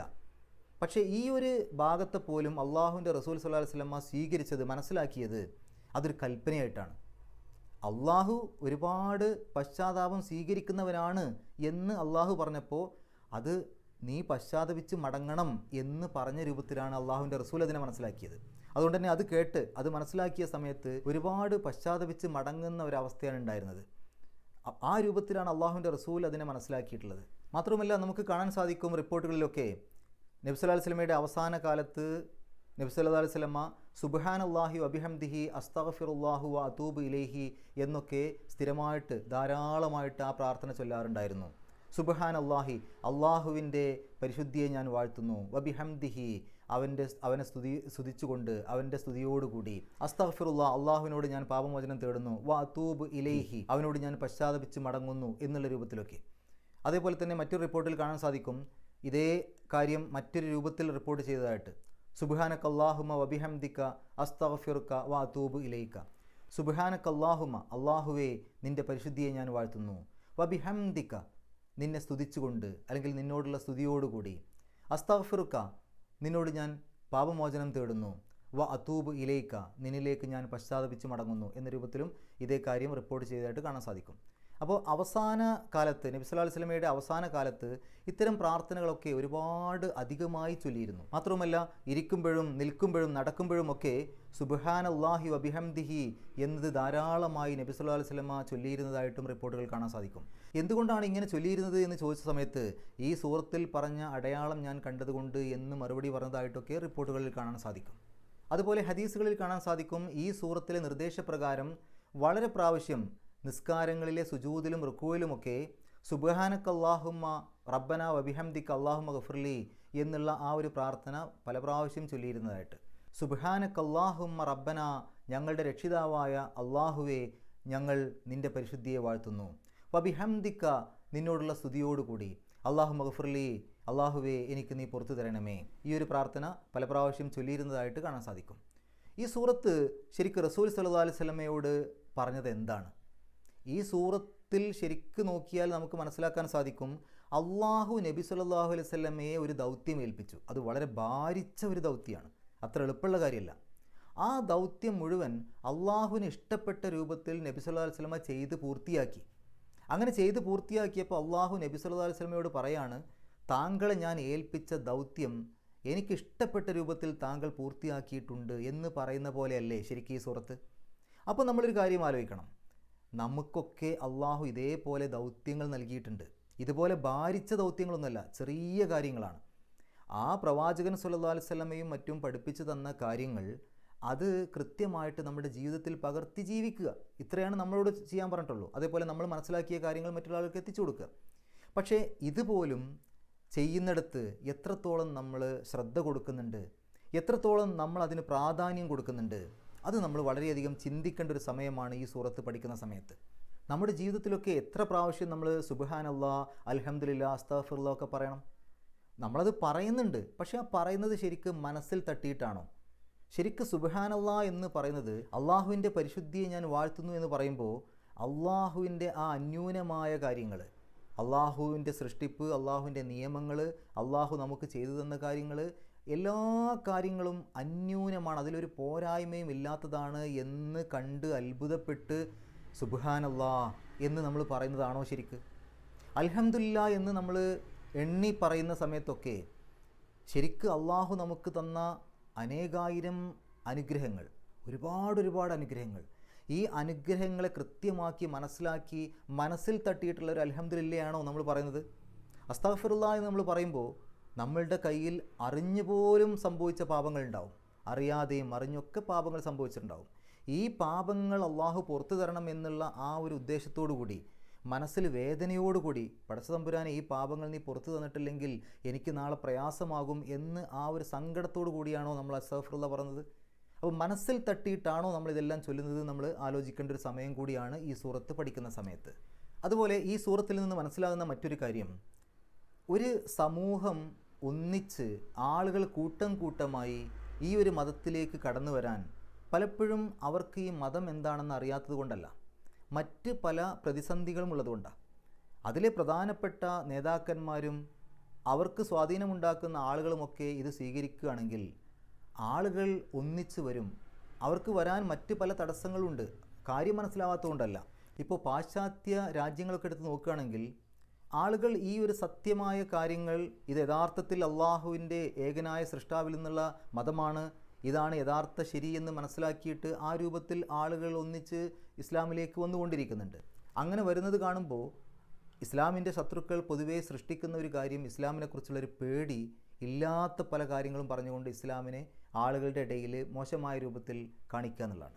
അതൊരു ട്രെൻഡാക്കി മാറ്റുക. അപ്പോൾ ഇസ്ലാമോഫോബിയ വളർത്തിക്കഴിഞ്ഞാൽ, ഇസ്ലാം ഒരു ഭീകര മതമാണ് എന്നുള്ള രൂപത്തിൽ വളർത്തിക്കഴിഞ്ഞാൽ അപ്പോൾ ആളുകൾ അതിലേക്ക് വരുന്നത് കുറയും എന്നുള്ള ധാരണയിലാണ് ആ ഒരു ട്രെൻഡ് വളരുന്നത്. ഇവിടെ നമ്മൾ മനസ്സിലാക്കണം, ഇസ്ലാം എന്നുള്ളത് സമാധാനത്തിൻ്റെ മതമാണ്. യഥാർത്ഥത്തിൽ അള്ളാഹുവിൻ്റെ മതം പഠിച്ച ഒരാൾക്ക് ഒരാളെയും ശത്രുവായിട്ട് കാണാൻ പറ്റില്ല, ഒരാളോടും വെറുപ്പുണ്ടാവില്ല, ഒരാളോടും വിദ്വേഷം ഉണ്ടാവില്ല. മറ്റുള്ള മതക്കാരൊക്കെ അവരുടെ ഇഷ്ടപ്രകാരം കാര്യങ്ങൾ ജീവിച്ചോട്ടെ, ഈ ഒരു മതത്തിനെക്കുറിച്ച് അവർക്ക് പറഞ്ഞു കൊടുക്കണമെന്നേ ഉള്ളൂ. അവർ സ്വീകരിക്കുകയോ സ്വീകരിക്കാതിരിക്കുകയോ ചെയ്തോട്ടെ, അവർ നമ്മുടെ സഹോദരന്മാരാണ്, അവർ ആ തരത്തിൽ ജീവിച്ചോട്ടെ. അവരോടൊരു ശത്രുതയും പാടില്ല, അവരോടൊരു വൈരാഗ്യവും പാടില്ല, അവരോടൊരു ദേഷ്യവും പാടില്ല. ഇതാണ് യഥാർത്ഥത്തിൽ ഖുർആൻ പഠിച്ച ഒരു സത്യവിശ്വാസിയുടെ മനസ്സിലുണ്ടാവുക. ഇത് ഖുർആൻ മനസ്സിലാക്കിയ സന്യാസികൾക്കും ആചാര്യന്മാർക്കൊക്കെ അറിയുന്ന കാര്യങ്ങളാണ്. പല ആചാര്യന്മാരും പല സന്യാസിമാരും അവരുടെ പ്രസംഗങ്ങളിൽ പറയുന്ന കാര്യങ്ങളാണ്. ഖുർആൻ കൃത്യമായിട്ട് മനസ്സിലാക്കി കഴിഞ്ഞാൽ, ഏത് വേദഗ്രന്ഥവും കൃത്യമായിട്ട് മനസ്സിലാക്കി കഴിഞ്ഞാൽ അത് ആളുകളെ സമാധാനത്തിന് മാത്രം പ്രോത്സാഹിപ്പിക്കുന്ന, സമാധാനത്തോടു കൂടി മാത്രം ജീവിക്കണം എന്ന് കൽപ്പിക്കുന്ന കാര്യങ്ങളാണ് അതിനകത്തൊക്കെ ഉള്ളത്. പ്രത്യേകിച്ച് പരിശുദ്ധ ഖുർആൻ എടുത്ത് പഠിക്കുകയാണെങ്കിൽ മനസ്സിലാക്കാൻ സാധിക്കും, മറ്റൊരാളോട്, മറ്റൊരു മതക്കാരനോട് ദേഷ്യമോ വാശിയോ വൈരാഗ്യമോ ഒക്കെ വെച്ചുകൊണ്ട് ഒരുത്തിന് ഇസ്ലാം മതം സ്വീകരിക്കാൻ പറ്റില്ല. ഒരു മുസ്ലിമായി ജീവിക്കണം എന്നുണ്ടെങ്കിൽ മറ്റുള്ള ആളുകളോടൊക്കെ സമാധാനത്തോടു കൂടി കഴിയണം. ഇസ്ലാം എന്നുള്ള പദത്തിൻ്റെ അർത്ഥം തന്നെ സമാധാനം എന്നാണ്. അപ്പോൾ സമാധാനത്തോടു കൂടി കഴിയാത്ത ഒരുത്തിന് ആ തരത്തിൽ ജീവിക്കാൻ പറ്റില്ലല്ലോ. അപ്പോൾ അതുകൊണ്ട് ഇസ്ലാം എന്നുള്ളത് സമാധാനം നൽകുന്ന മതമാണ്. അത് മറ്റുള്ള ആളുകളെ ദേഷ്യത്തോടു കൂടി കാണുന്ന, മറ്റുള്ള ആളുകൾ ഈ ഒരു മതം സ്വീകരിച്ചിട്ടില്ല എന്നുള്ളതിൻ്റെ പേരിൽ അവരോട് വെറുപ്പോടു കൂടി കാണുന്ന മതമല്ല. അതേസമയത്ത് ഇത് നാളെ പരലോകത്ത് മരണത്തിന് ശേഷം മറ്റൊരു ജീവിതമുണ്ട്. ആ ജീവിതത്തിൽ എല്ലാവർക്കും രക്ഷ കിട്ടണം, നമ്മുടെ സഹോദരന്മാരായിട്ടുള്ള എല്ലാവർക്കും രക്ഷ കിട്ടണം. അതുകൊണ്ട് ഈ ഒരു ഏകദൈവ കാര്യങ്ങളിലേക്ക് അവരുടെ മനസ്സ് വരണം, അവർ അതിനെക്കുറിച്ച് ചിന്തിക്കണം, അവർ മനസ്സിലാക്കണം. എന്നിട്ട് സ്വന്തം ഇഷ്ടപ്രകാരം അവർ സ്വീകരിക്കുകയാണെങ്കിൽ അവർക്ക് സ്വീകരിക്കാം, അവർക്ക് നാളെ രക്ഷപ്പെടാം എന്നുള്ള രൂപത്തിൽ ചിന്തിക്കുന്ന ഒരു മതമാണ്. അല്ലാതെ ആരെയും നിർബന്ധിച്ച് ഇതിലേക്ക് കൊണ്ടുവന്നാൽ ആ കൊണ്ടുവരുന്നവനാണ് ശിക്ഷ കിട്ടുക. ആരെങ്കിലും പ്രലോഭിപ്പിച്ചുകൊണ്ട്, ആരെങ്കിലും ഏതെങ്കിലും തരത്തിൽ സമ്മർദ്ദങ്ങൾ ഉണ്ടാക്കിക്കൊണ്ട് ഇസ്ലാം മതത്തിലേക്ക് ആരെങ്കിലും കൊണ്ടുവന്നാൽ, മുൾമുനയിൽ, വാൾമുനയിൽ, തോക്കിൻ്റെ മുനയിലൊക്കെ ആരെങ്കിലും ഇസ്ലാം മതത്തിലേക്ക് കൊണ്ടുവന്നാൽ, അങ്ങനെ ഇസ്ലാം മതം പ്രചരിപ്പിച്ചു കഴിഞ്ഞാൽ ആ ചെയ്യുന്നവനാണ് അള്ളാഹുവിൻ്റെ അടുത്ത് നിന്ന് കുറ്റം കിട്ടുക, അവനാണ് നാളെ ശിക്ഷ കിട്ടുക. അത് നമ്മൾ മനസ്സിലാക്കണം. നമ്മുടെ സഹോദര മതങ്ങളും ആ കാര്യങ്ങൾ മനസ്സിലാക്കണം. നമുക്ക് ഈ ഒരു സൂറത്തിൽ വന്ന പാരായണ നിയമങ്ങൾ നോക്കാം. ഇദാ ജാ, അവിടെ ജാ എന്നുള്ള നീട്ടൽ വന്നു, ശേഷം ഹംസ വന്നു. ജാ എന്ന് പറയുമ്പോൾ അവിടെ നീട്ടലും ഹംസയും അടുത്തടുത്താണെന്ന് മാത്രമല്ല, ഒരേ പദത്തിൻ്റെ ഉള്ളിലാണ്. ഒരേ പദത്തിൻ്റെ ഉള്ളിൽ മദ്ദും ഹംസയും, നീട്ടലും ഹംസയും അടുത്തടുത്ത് വന്നാൽ നിർബന്ധമായും 4-5 അക്ഷരങ്ങളുടെ ദൈർഘ്യം നീട്ടണം. അപ്പോൾ അവിടെ ജാ നിർബന്ധമാണ് അവിടെ നീട്ടൽ. ഈ 4-5 എന്ന് പറയാനുള്ള കാരണം, ചില ആളുകൾക്ക്, ഖുർആനിൻ്റെ തജ്വീദ് പറയുന്ന ആളുകൾക്ക് അവിടെ 4 അക്ഷരത്തിൻ്റെ ദൈർഘ്യം, 4 ഹർക്കത്തിൻ്റെ ദൈർഘ്യമാണ് നീട്ടേണ്ടതെന്ന് അഭിപ്രായമുണ്ട്. മറ്റു ചിലർക്ക് 5 ഹർക്കത്തിൻ്റെ ദൈർഘ്യമാണ് നീട്ടേണ്ടതെന്ന് അഭിപ്രായമുണ്ട്. അപ്പോൾ അത് രണ്ടും കൂടെ ചേർത്ത് 4-5 ആവാം എന്നാണ് പൊതുവേ പറയുക. അതുകൊണ്ടാണ് 4-5 ഹർക്കത്തിൻ്റെ ദൈർഘ്യം നിർബന്ധം എന്ന് പറയുന്നത്. ഇദാ ജാഅ നസ്റുല്ലാഹി വൽ ഫത്ഹ്, അവിടെ ആ പാരായണം അവിടെ നിർത്തുമ്പോൾ ഹാഇന് സുക്കൂനിട്ടിട്ട് വേണം നിർത്താൻ, ഫത്ഹ് എന്ന രൂപത്തിൽ. ഹാഇനെ കൽക്കലയോടുകൂടി, അതായത് കട്ടിയിൽ, ഗൗരവത്തിൽ പറഞ്ഞ് നിർത്തരുത്. ഫത്ഹ് എന്ന് പറയരുത്, ഫത്ഹ് ചെറുതായിട്ടൊന്ന് ഹാഇൻ്റെ ആ ഒരു തൊട്ട് വെച്ചിട്ടാണ് അവിടെ നിർത്തുക. അടുത്ത ആയത്തിൽ വറഅയ്തന്നാസ, നൂനിൻ്റെ ഷദ് മണിക്കുക. നൂനിനും മീമിനും ഷദ് എവിടെ കണ്ടാലും പരിശുദ്ധ ഖുർആനിൽ നമ്മളവിടെ മണിക്കണം. അപ്പോൾ അന്നാസ. യദ്ഖുലൂന, ദാലിന് സുക്കൂന്, കൽക്കലത്തിൻ്റെ അക്ഷരമാണ്, അവിടെ വെളിവാക്കി പറയണം, കട്ടിയിൽ പറയണം, ഗൗരവത്തിൽ പറയണം. യദ്ഖുലൂന 5 അക്ഷരങ്ങളാണ് നമ്മൾ പഠിച്ചു, കൽക്കലയുടെ അക്ഷരങ്ങൾ. ഖുതുബുജദ്, ഖാഫ്, താ, ബാ, ജീം, ദാൽ, ഈ 5 അക്ഷരങ്ങളിൽ ഏത് അക്ഷരത്തിന് സുക്കൂന് കണ്ടാലും അവിടെ വെളിവാക്കി പറയണം. അപ്പോൾ ദ് എന്നുള്ള ശബ്ദം പുറത്തേക്ക് കേൾക്കണം. യദ്ഖുലൂന ഫി ദീനില്ലാഹി, അള്ളാഹു എന്നുള്ള പദത്തിൻ്റെ തൊട്ട് മുമ്പ് കെസറുള്ള അക്ഷരം വന്നാൽ ആ അള്ളാഹ് എന്നുള്ള ഉച്ചാരണത്തിന് പകരം ലാ എന്നുള്ള ഉച്ചാരണം കിട്ടും. അപ്പോൾ ദീനില്ലാഹി എന്ന് പറയില്ല, ദീനില്ലാഹി എന്നാണ് പറയുക. അഫ്വാജൻ എന്നാണ് അവിടെ പാരായണത്തിൻ്റെ അവസാനം. പക്ഷേ അവിടെ പാരായണം നിർത്തുമ്പോൾ അഫ്വാജ എന്ന് പറഞ്ഞിട്ടാണ് പാരായണം നിർത്തുക. കാരണം ഫത്ഹ് തൻവീനുള്ള ഒരു അക്ഷരത്തിൽ പാരായണം നിർത്തുമ്പോൾ അതിനെ ഫത്ഹ ആക്കിയിട്ട് രണ്ടക്ഷരത്തിൻ്റെ ദൈർഘ്യം നീട്ടണം. അതിനെ മദ് അഴിവല് എന്നാണ് പറയാം, മദ് അഴിവല്.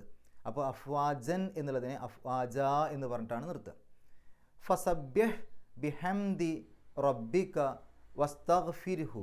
അവിടെ വസ്തഗ്ഫിർ റാഇന് സുക്കൂനാണ്, തൊട്ട് മുമ്പത്തെ അക്ഷരത്തിന് കസ്റാണ്. അത്തരം സന്ദർഭങ്ങൾ വന്നാൽ റാഇന് സുക്കൂന്, തൊട്ട് മുമ്പത്തെ അക്ഷരത്തിന് കസ്ർ, അങ്ങനെ വന്നാൽ തൊട്ട് ശേഷം ആ റാഇൻ്റെ ശേഷം വരുന്ന അക്ഷരം ഏതാണ് നോക്കണം. റാഇന് ശേഷം വരുന്ന അക്ഷരം ഇനി പറയുന്ന അക്ഷരങ്ങളിൽപ്പെട്ട ഏതെങ്കിലും അക്ഷരമാണോ നോക്കണം. സ്വാദ്, ളാദ്, താ, വാ, ഗൈന്, ഖാ, ഖാഫ്. ഈ 7 അക്ഷരങ്ങളിൽപ്പെട്ട ഏതെങ്കിലും അക്ഷരമാണോ റാഇന് ശേഷം വന്നത്? അല്ല. ഈ 7 അക്ഷരങ്ങളെ ഇസ്തിഅലാഇൻ്റെ അക്ഷരം എന്നാണ് പറയാം. ഈ അക്ഷരങ്ങളല്ല വന്നത് എന്നുണ്ടെങ്കിൽ പിന്നെ റാഇനെ ര് എന്നാണ് പറയേണ്ടത്. അതുകൊണ്ട് വസ്തഗ്ഫിർ എന്നാ പറയാം. അതേസമയത്ത് ഇതിൽപ്പെട്ട ഏതെങ്കിലും ഒരു അക്ഷരമാണെങ്കിൽ അവിടെ നമുക്ക് റ് എന്ന് പറയാം, അത് കനത്തിൽ പറയാം. ഇപ്പോൾ കനമില്ലാതെ ര് എന്നാണ് പറയേണ്ടത്. ഫിർഔൻ എന്നാണ് പറയാം, ഫിർഔൻ. അതേസമയത്ത് മിർസ്വാദ് എന്നാണ് പറയാം, മിർസ്വാദ്. അവിടെ റാഇന് മിർസ്വാദ് എന്ന് പറയുമ്പോൾ റാഇന് സുക്കൂന്, തൊട്ട് മുമ്പത്തെ അക്ഷരത്തിന് കസ്റ്, പക്ഷേ ശേഷം വന്നത് സ്വാദാണ്. അതുകൊണ്ട് മിർസ്വാദ് റാ എന്നുള്ള ഉച്ചാരണം കൊടുക്കും. ഫിർഔൻ, അവിടെ റാഇന് സുക്കൂനാണ്, തൊട്ട് മുമ്പുള്ള അക്ഷരത്തിന് കസ്റാണ്, പക്ഷേ ശേഷം വന്നത് ഐനാണ്. ഐന് നമ്മൾ ഈ പറഞ്ഞ ഈ ഒരു ഇസ്തിലാഹിൻ്റെ അക്ഷരങ്ങളിൽപ്പെട്ട അക്ഷരമല്ല. അതുകൊണ്ട് അവിടെ നമ്മൾ ഫിർഔൻ രി എന്നുള്ള ഉച്ചാരണം കൊടുക്കും. ഇനി വസ്തഗ്ഫിർഹു എന്ന് കഴിഞ്ഞിട്ട് അവിടെ ഒരു ജീമ് കാണാം. അവിടെ പാരായണം നിർത്താം, നിർത്താതെയും ഓതാം, രണ്ടിനും ഒരേ പ്രാധാന്യം. അവിടെ നിർത്താതെ ഓതി പോകുമ്പോൾ വസ്തഗ്ഫിർഹു എന്നുള്ളതിൻ്റെ ഹാ ഉൽ അമീറിൻ്റെ മുമ്പും ശേഷവുമുള്ള അക്ഷരങ്ങൾക്ക് ഹർക്കത്തുണ്ടോ നോക്കുമ്പോൾ ശേഷം ഹർക്കത്തുണ്ട്. ഇന്നഹു എന്നുള്ളിടത്ത് ഹംസക്ക് കസ്ർ, അവിടെ ഹർക്കത്ത് വന്നിട്ടുണ്ട്. എന്നാൽ തൊട്ട് മുമ്പുള്ള അക്ഷരത്തിന് റാഇന് സുക്കൂന, അത് ഹർക്കത്തായിട്ട് പരിഗണിക്കൂല. അതുകൊണ്ട് മുമ്പും ശേഷവുമുള്ള അക്ഷരങ്ങൾക്ക് ഹർക്കത്തുണ്ടോ ചോദിച്ചാൽ മുമ്പ് ഹർക്കത്തില്ല, ശേഷം മാത്രമേ ഹർക്കത്തുള്ളൂ. അതുകൊണ്ട് ആ ഹാ ഉൽ അമീറിനെ നീട്ടാൻ പാടില്ല. നീട്ടാതെയാണ് അവിടെ കൂട്ടിപ്പാരായണം ചെയ്യുന്ന സമയത്ത് വസ്തഗ്ഫിർഹു എന്ന് മാത്രമേ പറയാവൂ, വസ്തഗ്ഫിർഹു എന്ന് നീട്ടൂല. ഇനി അവിടെ പാരായണം നിർത്തുകയാണെങ്കിലോ, പാരായണം നിർത്തുകയാണെങ്കിൽ ആ ഹാഇന് വസ്തഗ്ഫിർഹു എന്നുള്ളതിൻ്റെ അവസാനത്തെ ഹാഇന് സുക്കൂൻ ഇട്ടിട്ട് നിർത്തുക. അപ്പോൾ വസ്തഗ്ഫിർ, ആ ഹ് എന്നുള്ളത് ചെറുതായിട്ടേ കേൾക്കുള്ളൂ, വസ്തഗ്ഫിർ എന്ന രൂപത്തിൽ. ഇന്നഹു, നൂനിൻ്റെ ശബ്ദം മണിക്കുക. ഹു എന്നുള്ള ഹാ ഉൽ അമീറിനെ രണ്ടക്ഷരത്തിൻ്റെ ദൈർഘ്യം നീട്ടുക. എന്തായിരിക്കും കാരണം?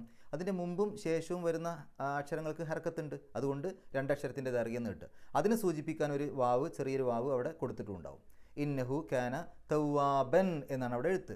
പാരായണം നിർത്തുമ്പോൾ തവ്വാബ എന്ന് പറഞ്ഞാൽ നിർത്തുക. കാരണം മദ് അഴിവൽ, തൊട്ട് മുമ്പ് നമ്മൾ അഫ്വാജ പറഞ്ഞ പോലെ ഫത്ഹ് തൻവീനിലാണ് അവസാനിക്കുന്നത്. അതുകൊണ്ട് ഫത്ഹ് ഇട്ടിട്ട് വേണം രണ്ടക്ഷരം നീട്ടാൻ. അപ്പോൾ ആ രൂപത്തിൽ തവ്വാബ എന്ന് പറഞ്ഞിട്ടാണ് നിർത്തുക. ഇനി അവിടെ കൂട്ടി ഓതുകയാണെങ്കിലോ, കൂട്ടി ഓതുക എന്ന് പറഞ്ഞാൽ തൊട്ടടുത്ത സൂറത്തിലേക്കല്ലേ കൂട്ടി ഓതുക. അടുത്ത സൂറത്തിൻ്റെ തുടക്കത്തിൽ ബിസ്മിയാണ് വരിക. അപ്പോൾ തൊട്ടടുത്ത അക്ഷരം ഏതാ ചോദിച്ചാൽ ബ ആണ്, ബിസ്മിയുടെ ബ ആണ് വരിക. അതുകൊണ്ട് ഇവിടെ തവ്വാബൻ തെൻവീനാണ് വന്നത്, തൊട്ടടുത്ത അക്ഷരം ബ ആണ്. ബാഇൻ്റെ മുമ്പ് തെൻവീന് വന്നാൽ, അല്ലെങ്കിൽ തെൻവീന് ശേഷം ബ വന്നാൽ ആ തെൻവീനിലെ നൂനിൻ്റെ ശബ്ദത്തെ മീമിൻ്റെ ശബ്ദമാക്കി മാറ്റണം. അതിന് ഇഖ്ലാബ് എന്നാണ് പറയുക. അപ്പോൾ തവ്വാബൻ ബിസ്മി എന്നല്ല പറയുക, തവ്വാബം ബിസ്മി. അവിടെ തവ്വാബൻ എന്നുള്ളതിന് പകരം തവ്വാബം മീമിലേക്കാണ് പോവുക. അതിനെ സൂചിപ്പിക്കാൻ അവിടെ ഒരു മീം, ഒരു വാല് താഴേക്കുള്ളൊരു മീം അവിടെ കാണിച്ചിട്ടുണ്ടാവും. ഇഖ്ലാബിൻ്റെ നിയമമാണത്. അപ്പോൾ തവ്വാബം ബിസ്മി, അങ്ങനെയാണ് അടുത്ത സൂറത്തിലേക്ക് ഓതിപ്പോവുക. അവിടെ പാരായണം നിർത്തുകയാണെങ്കിൽ തവ്വാബ എന്ന് പറഞ്ഞിട്ട് നിർത്തുകയും ചെയ്യാം. നമുക്ക് ഈ സൂറത്തിൻ്റെ പാരായണം കേൾക്കാം, ശേഷം ഗ്രാമർ പറയാം. أعوذ بالله من الشيطان الرجيم. بسم الله الرحمن الرحيم. إذا جاء نصر الله والفتح ورأيت الناس يدخلون في دين الله أفواجا فسبح بحمد ربك واستغفره إنه كان توابا. ഗ്രാമർ നോക്കുകയാണെങ്കിൽ ഇദാ ജാഅ, ജാഅ എന്ന് പറഞ്ഞാൽ വന്നു. ആര് വന്നു അല്ലെങ്കിൽ എന്ത് വന്നു? നസ്ർ, സഹായം. അപ്പോൾ ആ നസ്ർ എന്നുള്ളത് അതാണ് ഫാഇൽ, അതാണ് സബ്ജക്റ്റ്, അതാണ് കർത്താവ്. അതുകൊണ്ട് അതിന് റഫ് കിട്ടിയിട്ടുണ്ടാവും. ഫാഇലിന് എപ്പോഴും ഇറാബ് റഫ് ആണ്, സാധാരണ ലമ്മ് കൊണ്ടാണ് സൂചിപ്പിക്കുക. അതുകൊണ്ടാണ് നസ്രു എന്നിട്ടത്. ശരിക്ക് ജാ നസ്റുൻ എന്നാണ് പറയേണ്ടത്, അവിടെ തൻവീനാണ് വേണ്ടത്, നസ്റുൻ എന്ന്. പക്ഷേ ആ നസ്റുൻ എന്നുള്ള പദം അള്ളാഹു എന്നുള്ള പദത്തിലേക്ക് ചേർത്തു. നസ്റുല്ലാഹി, അള്ളാഹുവിൻ്റെ സഹായം. ഒന്നിൻ്റെ മറ്റൊന്ന് എന്ന് പറയാൻ വേണ്ടിയിട്ട് നമ്മൾ മുലാഫിനിലേഹി പഠിച്ചിട്ടുണ്ട്. അപ്പോൾ നെസ്റുല്ലാഹി അള്ളാഹുവിൻ്റെ സഹായം എന്ന അർത്ഥം കിട്ടാൻ വേണ്ടി നെസ്റിനെ അള്ളാഹുവിലേക്ക് ചേർത്തു. അപ്പോൾ ആ മുലാഫിൻ ഇലേഹിയായ അള്ളാഹു എന്നുള്ള പദത്തിന് കെസ്ർ കിട്ടും. മുലാഫിൻ ഇലേഹിക്ക് എപ്പോഴും ഇറാബ് ജറായിരിക്കും. ജറിന് സാധാരണ സൂചിപ്പിക്കുന്നത് കെസ്ർ കൊണ്ടോ കെസ്ർ തൻവീനുണ്ടോ. അതുകൊണ്ടാണ് അവിടെ അള്ളാഹി എന്ന് എഴുതിയത്. നെസ്റുല്ലാഹി അവസാനത്തിൽ കെസ്ർ ഇടാനുള്ള കാരണം. ഇങ്ങനെ മുലാഫായിട്ട് വരുമ്പോൾ അതിന് തൻവീന് നഷ്ടപ്പെടും. നെസ്റുൻ അള്ളാഹി എന്ന് പറയില്ല, നെസ്റുല്ലാഹി എന്നാണ് പറയാം. അപ്പോൾ ഈ മുലാഫ് ആയതുകൊണ്ടാണ് നെസ്റുൻ എന്നുള്ളതിൻ്റെ തെൻവീന് പോയി നെസ്റു എന്നായത്, നെസ്റുല്ലാഹി. അതല്ലാതെ വെറുതെ എഴുതുമ്പോൾ ജാ അ നെസ്റുൻ എന്നേ പറയുള്ളൂ. ഇനി ജാ അ വന്നു, നെസ്റുൻ സഹായം വന്നു. ആ സഹായം എന്നുള്ള പദത്തിലേക്ക് ചേർത്തുകൊണ്ട് തന്നെ സഹായം മാത്രമല്ല വൽ ഫത്ഹു വിജയവും എന്ന് വന്നു. അപ്പോൾ മഅത്തൂഫ് എന്ന് പറയും. ആ നെസ്റിലേക്ക് ചേർക്കപ്പെട്ടതാണ് ഫത്ഹ്. അതുകൊണ്ടാണ് അവിടെ ഒരു വാവ് ഇട്ടുകൊണ്ട് ആ ഒരു ഫത്ഹിനെ എഴുതിയത്. അപ്പോൾ നെസ്ർ എങ്ങനെയാണോ എഴുതിയത് അതുപോലെ തന്നെയാണ് ഫത്ഹുവും വരിക. അതുകൊണ്ടാണ് വൽ ഫത്ഹു എന്ന് എഴുതിയത്. അവിടെ അലിഫ്ലാം ചേർത്തു. അലിഫ്ലാം ചേർത്താൽ പിന്നെ തെൻവീൻ ഉണ്ടാവില്ല. അലിഫ്ലാമും തെൻവീനും ഒരുമിച്ച് വരില്ല. അതുകൊണ്ടാണ് വൽ ഫത്ഹു എന്ന് എഴുതിയത്. അപ്പോൾ ഈ വൽ ഫത്ഹു എന്നുള്ള ആ അൽ ഫത്ഹു എന്നുള്ളത് നെസ്ർ എന്നുള്ളതിലേക്ക് ചേർക്കപ്പെട്ടതാണ്, മഅത്തൂഫാണെന്ന് പറയാം. ഇതിനും റഫ് കിട്ടിയിട്ടുണ്ട്, കാരണം ഇത് മഅത്തൂഫ് ആയതുകൊണ്ട്. അടുത്ത ആയത്തിൽ വറഅയ്തന്നാസ, റഅയ്ത നീ കണ്ടു. അവിടെ റഅ എന്നുള്ളത് അതാണ് ഫിഅല്, ആ താ ആണ് അവിടെ ഫാഇല്, അതായത് സബ്ജക്റ്റ് അല്ലെങ്കിൽ കർത്താവ്. അന്നാസ എന്നുള്ളത് ജനങ്ങളെ കണ്ടു. അപ്പോൾ ജനങ്ങളെ എന്നാകുമ്പോൾ അത് മഫ്ഊലും ബിഹിയാണ്, അല്ലെങ്കിൽ ഒബ്ജക്റ്റാണ്, അല്ലെങ്കിൽ കർമ്മമാണ്. ഈ മഫ്ഊലും ബിഹിക്ക് എപ്പോഴും ഇറാബ് നെസ്ബായിരിക്കും. ഫാഇലിന് അതായത് കർത്താവിന് സബ്ജക്റ്റിന് എപ്പോഴും ഇറാബ് റഫ് ആയിരിക്കും നമ്മൾ പറഞ്ഞല്ലോ. മഫ്ഊലും ബിഹിക്ക് ഒബ്ജക്റ്റിന് കർമ്മത്തിന് എപ്പോഴും ഇറാബ് നെസ്ബായിരിക്കും, സാധാരണ ഫത്ഹ കൊണ്ടാണ്. അതുകൊണ്ടാണ് അന്നാസ എന്നെഴുതിയത്, ജനങ്ങളെ എന്നർത്ഥം കിട്ടാൻ വേണ്ടി. അവിടെ നാസു എന്ന് എഴുതിയാൽ ജനങ്ങൾ എന്നാവും അർത്ഥം. ജനങ്ങളെ എന്ന് കിട്ടാൻ വേണ്ടി അന്നാസ എന്ന് പറയണം. ഇനി യദ്ഖുലൂന അവർ പ്രവേശിക്കുന്നു, അതിൻ്റെ ഒരു അവസ്ഥയെ സൂചിപ്പിക്കുന്ന പദമാണ് ആ ആയത്തിൻ്റെ അവസാനത്തിൽ കാണുന്ന അഫ്വാജൻ എന്നുള്ളത്. കൂട്ടം കൂട്ടമായിട്ടാണ് അവർ പ്രവേശിക്കുന്നത്. എങ്ങനെയാണ് പ്രവേശിക്കുന്നത്, ഏതവസ്ഥയിലാണ്? കൂട്ടം കൂട്ടമായിട്ട്. അവസ്ഥയെ സൂചിപ്പിക്കുന്ന പദം ഹാലിൻ്റെ പദം എന്ന് പറയും. അത്തരം പദങ്ങൾക്ക് എപ്പോഴും നെസ്ബായിരിക്കും. അതുകൊണ്ടാണ് അഫ്വാജൻ. ഈ ഫത്തഹാണെങ്കിലും ഫത്തഹ് തൻവീനാണെങ്കിലും അത് നെസ്ബിൻ്റെ അടയാളമായിട്ടാണ് പറയുക. അപ്പോൾ അവിടെ അഫ്വാജൻ എന്നിട്ടത് നെസ്ബ് കൊടുക്കാൻ വേണ്ടിയിട്ടാണ്. ഫീ ദീനി എന്ന് എടുക്കുകയാണെങ്കിൽ ദീനു എന്നുള്ളതിൻ്റെ മുമ്പിൽ ഫീ വന്നു. ഫീ ഹർഫ് ജറാണ്. ഫീക്ക് ശേഷം വരുന്ന ഇസ്മുകൾക്ക് ജറ് കിട്ടും. അതുകൊണ്ട് ഫീ ദീനു എന്ന് പറയില്ല, ഫീ ദീനി എന്നാണ് പറയാം. ഇനി ആ ദീനിനെ അള്ളാഹു എന്നുള്ള പദത്തിലേക്ക് ചേർത്തു. നേരത്തെ നെസ്റുല്ലാഹി പറഞ്ഞ പോലെ ഇവിടെ ദീനുല്ലാഹി, അള്ളാഹുവിൻ്റെ മതം, അള്ളാഹുവിൻ്റെ ദീൻ. ആ ദീൻ എന്നുള്ളതിൻ്റെ മുമ്പിൽ ഫീ വന്നുകൊണ്ട് ദീനു എന്നുള്ളത് ദീനി എന്നായി. ഇനി അള്ളാഹു എന്നുള്ള പദത്തിലേക്കാണ് ദീനിനെ ചേർത്തത്. അതുകൊണ്ട് അള്ളാഹു എന്നുള്ള പദം മുലാഫിൻ ഇലൈഹിയാണ്, അതിന് ജറ് കിട്ടി, അള്ളാഹി എന്ന് എഴുതി. അപ്പോൾ ശരിക്ക് ദീനുല്ലാഹി എന്നാണ് അള്ളാഹുവിൻ്റെ മതം എന്നുള്ളതിനെ ഒറ്റക്ക് പറയാം. ഒറ്റക്ക് നമ്മൾ അള്ളാഹുവിൻ്റെ മതം എന്ന് പറയുമ്പോൾ ദീനുല്ലാഹി. ആ ദീനു എന്നുള്ളതിൻ്റെ മുമ്പിൽ ഫീ വരുമ്പോൾ ഫീ ദീനി എന്നാവും. അപ്പോൾ ഫീ ദീനില്ലാഹി, അവിടെ ഉച്ചാരണം അള്ളാഹു എന്നുള്ളതിന് പകരം ഇല്ലാഹി എന്നുള്ള രൂപത്തിലേക്ക് മാറും, ഫീ ദീനില്ലാഹി. ഇനി അടുത്ത ആയത്തിൽ ഫസബ്ബിഹ്, അവിടെ സബ്ബഹ എന്ന് പറഞ്ഞാൽ വാഴ്ത്തി, പുകഴ്ത്തി, പ്രകീർത്തനം ചെയ്തു എന്നൊക്കെയാണ്. അതിൻ്റെ കൽപ്പനക്രിയയാണ് സബ്യഹ്, നീ അങ്ങനെ ചെയ്യ്, കൽപ്പനക്രിയയാണ്. നീ വാഴ്ത്ത്, നീ പ്രകീർത്തിക്ക്. അപ്പോൾ ഫസബ്യഹ് അവിടെ ഫാ വന്നു. അത് ഏതെങ്കിലും ഒരു നിബന്ധന പറഞ്ഞതിന് ശേഷം അതിൻ്റെ ഒരു ജവാബ് പറയുന്ന സ്ഥലത്ത് ഒരു ഫാ ഉണ്ടെങ്കിൽ അതിനെ ഫാ ഉൽ വാഖിയ എന്നാണ് പറയുക. അപ്പോൾ തൊട്ട് മുമ്പത്തെ രണ്ടായത്തുകളുടെയും മുമ്പിലായിട്ട്, രണ്ടായത്തുകളുടെ എന്ന് പറഞ്ഞാൽ ആദ്യത്തെ ആയത്തിൻ്റെ മുമ്പിലാണ്, പക്ഷേ അത് രണ്ടാമത്തെ ആയത്തിനും ബാധകമാണ്. ഇദാ എന്ന് വന്നു, അങ്ങനെ ആയാൽ. ഇദാ ജാ നസ്റുല്ലാഹി വൽ ഫത്ഹ് വറഅയ്തന്നാസ യദ്ഖുലൂന ഫീ ദീനില്ലാഹി അഫ്വാജ, ആ രണ്ടിനും കൂടെ ചേർത്തിട്ടാണ് ഇദാ എന്നുള്ളത്. അള്ളാഹുവിൻ്റെ സഹായവും വിജയവും വന്നാൽ, മാത്രവുമല്ല ആളുകൾ കൂട്ടം കൂട്ടമായി ദീനിലേക്ക് പ്രവേശിക്കുന്നത് താങ്കൾ കാണുകയും ചെയ്താൽ. അങ്ങനെ ചെയ്താൽ എന്താണ് അതിൻ്റെ ഒരു മറുപടി, അതിൻ്റെ ഒരു ജവാബ്? അങ്ങനെ ആയാൽ എന്ത് ചെയ്യണം? ആ ഒരു മറുപടി തുടങ്ങുന്ന സ്ഥലത്ത് ഉള്ള ഫാഇനെയാണ് ഫാ ഉൽ വാഖിയ എന്ന് പറയുക. അപ്പോൾ ഇത് ഫാ ഉൽ വാഖിയാണ്. എന്നിട്ട് അവിടെ ചെയ്യേണ്ട കാര്യം പറയാണ്, സബ്യഹ്, നീ ഇങ്ങനെ ചെയ്യണം. അതൊരു കൽപ്പനക്രിയയാണ്. അമ്ര എന്ന് പറയും. ബി ഹംദി, ബി എന്നുള്ളത് നേരത്തെ ഫീ പറഞ്ഞ പോലെ ഹർഫ് ജറാണ്. ബിക്ക് ശേഷം വരുന്ന ഇസ്മുകൾക്ക് ജറ് കിട്ടും. ഇസ്മ് എന്നുള്ളതിൻ്റെ മുമ്പിൽ ബി ചേർക്കുമ്പോൾ ബിസ്മി എന്നാണ് വരിക, ബിസ്മില്ലാഹി, ബിസ്മി എന്നാണ് വരിക. അപ്പോൾ അതേപോലെ ബി ഹംദി എന്നാണ്, ഹംദു എന്നുള്ളതിന് മുമ്പിൽ ബി വരുമ്പോൾ ബി ഹംദി എന്നാണ് വരിക. ഇനി ഹംദിനെ റബ്ബിലേക്ക് ചേർത്തിട്ടുണ്ട്. മുലാഫിനിലേഹിയാണ് റബ്ബ്. ഹംദി റബ്ബിക്ക, ശരിക്കും അവിടെ റബ്ബിനോടുള്ള സ്തുതി, റബ്ബിൻ്റെ സ്തുതി, റബ്ബിനോടുള്ള സ്തുതി എന്നൊക്കെ പറയുമ്പോൾ മുലാഫിനിലേഹി ആയിട്ടാണ് വരിക. അപ്പോൾ ഹംദു റബ്ബി എന്നാണ് ശരിക്കും അവിടെ. ആ ബി വന്നതുകൊണ്ട് ബി ഹംദി എന്നായി മാത്രം. ബി ഇല്ലെങ്കിൽ ഹംദു റബ്ബി, ബി ഉണ്ടായതുകൊണ്ട് ബി ഹംദി റബ്ബി. എന്തായാലും ഹംദിനെ റബ്ബിലേക്ക് ചേർത്തു, അതുകൊണ്ട് റബ്ബു എന്നുള്ളതിന് പകരം റബ്ബി എന്ന് കിട്ടി. അപ്പോഴാണ് റബ്ബിനോടുള്ള സ്തുതി, റബ്ബിൻ്റെ സ്തുതി എന്നുള്ള രൂപത്തിൽ വരിക. ഇനി അതേപോലെ റബ്ബിക്ക എന്നെടുത്തു കഴിഞ്ഞാൽ താങ്കളുടെ നാഥൻ്റെ, അപ്പോൾ അവിടെ ആ ഒരു റബ്ബിനെ ക എന്നുള്ളതിലേക്ക് ചേർത്തു. ക എന്നുള്ളത് മുലാഫിൻ ഇലൈഹിയാണ്. മുലാഫിൻ ഇലൈഹിക്ക് എപ്പോഴും ഇറാബ് ജറാണ്, സാധാരണ കെസർ കൊണ്ടോ കെസർ തൻവീൻ കൊണ്ടോ. പക്ഷേ ചില സന്ദർഭങ്ങളിൽ അത് കൊടുക്കാൻ പറ്റില്ല. ഇപ്പോൾ ക എന്നുള്ളതിന് അവിടെ നമുക്ക് കീ എന്ന് അവിടെ കെസർ ഇടാനൊന്നും പറ്റില്ല. അത് സ്ത്രീലിംഗാകുമ്പോൾ കൊടുക്കുന്ന പോലെയല്ല, അല്ലാത്ത രൂപത്തിൽ നമുക്ക് അവിടെ കെസർ കൊടുക്കാൻ പറ്റില്ല. അതുകൊണ്ട് ക എന്നുള്ളത് ജറിൻ്റെ സ്ഥാനത്താണെന്ന് പറയാം. അവിടെ അത് അങ്ങനെ തന്നെ എഴുതാനേ പറ്റുള്ളൂ, മബ്നിയായ പദം എന്ന് പറയും.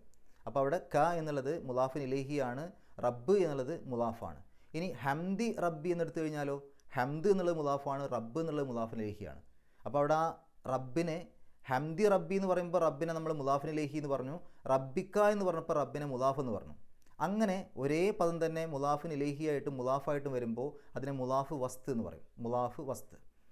ഇനി വസ്തഗ്ഫിർഹു, ഇവിടെ ഇസ്തഗ്ഫിർ എന്നുള്ളത് അതൊരു കൽപ്പനക്രിയയാണ്. ആ സബ്യഹ് എന്ന് പറയുന്ന തുടക്കത്തിലുള്ള സബ്യഹ് എന്ന് പറയുന്ന കൽപ്പനക്രിയയിലേക്ക് ചേർത്തുകൊണ്ടാണ് ഈ ഇസ്തഗ്ഫിർ എന്നുള്ള കൽപ്പനക്രിയയും വന്നത്. നീ സ്തുതിക്കണം, പിന്നെ പാപമോചനവും തേടണം. അപ്പോൾ അത് രണ്ടും ഒരേപോലെ വന്ന കൽപ്പനക്രിയകളാണ്. അതുകൊണ്ട് ആ സബ്യഹ് എന്നിലേക്ക് ചേർക്കപ്പെട്ടത് മഅത്തൂഫ് എന്ന് പറയും ഈ ഒരു കൽപ്പനക്രിയയെ. അപ്പോൾ ഇത് മഅത്തൂഫാണ് ഒന്നാമത്തെ ആ ഒരു സബ്യഹ് എന്നുള്ളതിലേക്ക്. ഇന്നഹു കാന തവ്വാബ എന്നെടുത്തു കഴിഞ്ഞാൽ ഇന്ന, അന്ന, കന്ന പോലെയുള്ള പദങ്ങളൊക്കെ വന്നാൽ അത് എന്തിനെക്കുറിച്ചാണോ പറയുന്നത് അതിനെ ഇന്നയുടെ ഇസ്മ എന്ന് പറയും. അതിൻ്റെ ഒരു വിവരണം വന്നിട്ടുണ്ടെങ്കിൽ അതിനെ ഇന്നയുടെ ഖബർ എന്ന് പറയും. ഉദാഹരണത്തിന് ഇന്നല്ലാഹ ഗഫൂറുൻ എന്ന് പറയുമ്പോൾ ഇന്നയുടെ തൊട്ട് ശേഷം വന്ന ഇന്ന എന്തിനെക്കുറിച്ചാണോ പറയുന്നത് ആ ഒരു ഇന്നല്ലാഹ, അള്ളാഹു എന്നുള്ള പദം ഇന്നയുടെ ഇസ്മാണ്. അതിന് എപ്പോഴും നെസ്ബായിരിക്കും കിട്ടുക. ഇന്നല്ലാഹു എന്ന് പറയില്ല, ഇന്നല്ലാഹ എന്നാ പറയുക. നെസ്ബിൻ്റെ അടയാളമായിട്ടാണ് അവിടെ ഫത്ത് കൊടുക്കുന്നത്, ഇന്നല്ലാഹ. ഗഫൂറുൻ അത് ഖബറാണ്, ഇന്നയുടെ ഖബറാണ്. ഇന്നയുടെ ഖബറിന് എപ്പോഴും റഫ് ആയിരിക്കും, റഫിൻ്റെ അടയാളമായിട്ടാണ് അവിടെ ലമ്മു തൻവീന് കൊടുത്തത്. അപ്പോൾ ഇന്നല്ലാഹ ഗഫൂറുൻ എന്നാണ് പറയാം. ഇവിടെ ഇന്നഹു കാന തവ്വാബ എന്നെടുത്തു കഴിഞ്ഞാൽ ഇന്നയുടെ ഇസ്മായി കൊണ്ടുവന്നത് ആ ഹു എന്നുള്ള പദമാണ്. അവിടെ അതിനെ നമുക്ക് ഇന്നയുടെ ഇസ്മാണ്, നെസ്ബിൻ്റെ സ്ഥാനത്താണെന്ന് പറയാം. അതിനെ ഹാ എന്ന് പറയാനൊന്നും പറ്റില്ല, ഫത്തൊന്നും ഇടാൻ പറ്റില്ല, അത് മബിനിയാണ്, അത് അങ്ങനെ തന്നെ എഴുതാനേ പറ്റുള്ളൂ. ഇനി ഇന്നയുടെ ഖബർ വന്നത് ഒന്നിച്ചൊരു പദപ്രയോഗമാണ്, കാന തവ്വാബ എന്നുള്ളതാണ് ഇന്നയുടെ ഖബറായിട്ട് വന്നത്. ഇനി കാന വന്നു കഴിഞ്ഞാൽ ഇന്നയുടെ നിയമത്തിൻ്റെ നേരെ വിപരീതമാണ്. ഇന്നക്ക് നമ്മൾ പറഞ്ഞു ഇന്നയുടെ ഇസ്മിന് നെസ്ബ്, ഇന്നയുടെ ഖബറിന് റഫ്. എന്നാൽ കാന വന്നു കഴിഞ്ഞാൽ ഇതേപോലെ കാനയുടെ തൊട്ട് ശേഷം വരുന്ന കാനയുടെ ഇസ്മിന് റഫ് കിട്ടും, കാനയുടെ ഖബറിന് നെസ്ബ് കിട്ടും. ഇന്നക്ക് പറഞ്ഞ നിയമത്തിൻ്റെ നേരെ വിപരീതം. ഉദാഹരണത്തിന് കാന മുഹമ്മദുൻ മുഅല്ലിമൻ എന്നാ പറയാം, കാന മുഹമ്മദുൻ എന്നാ പറയാം, മുഹമ്മദൻ എന്നല്ല. കാനയ്ക്ക് ശേഷം വരുന്ന കാന എന്തിനെക്കുറിച്ചാണോ പറയുന്നത് ആ കാനയുടെ ഇസ്മിന് റഫ് ആണ് കിട്ടുക. അപ്പോൾ കാന മുഹമ്മദുൻ. പിന്നെ അതിൻ്റെ ഒരു വിവരണം വരും, മുഅല്ലിമൻ, അവിടെ നെസ്ബാണ് കൊടുക്കുക. അപ്പോൾ ഇവിടെ നോക്കുകയാണെങ്കിൽ കാന തവ്വാബൻ എന്ന് പറയുമ്പോൾ അവിടെ കാനയുടെ ഇസ്മ മറഞ്ഞു നിൽക്കുകയാണ്. കാന ആണ് അല്ലെങ്കിൽ ആകുന്നു, ആര്, അവൻ, ഹുവ എന്നുള്ളത് അതിൻ്റെ ഉള്ളിലുണ്ട്. അപ്പോൾ കാന എന്നുള്ളതിൻ്റെ ഉള്ളിൽ തന്നെ ഹുവ, അവൻ ആണ് എന്നാണ് അവിടെ ഉദ്ദേശിക്കുന്നത്. അപ്പോൾ കാനയുടെ ഇസ്മ ആരാണ്, ഹുവ എന്നാണ്. അതെവിടെ, അതവിടെ മറഞ്ഞു കിടക്കുകയാണ്.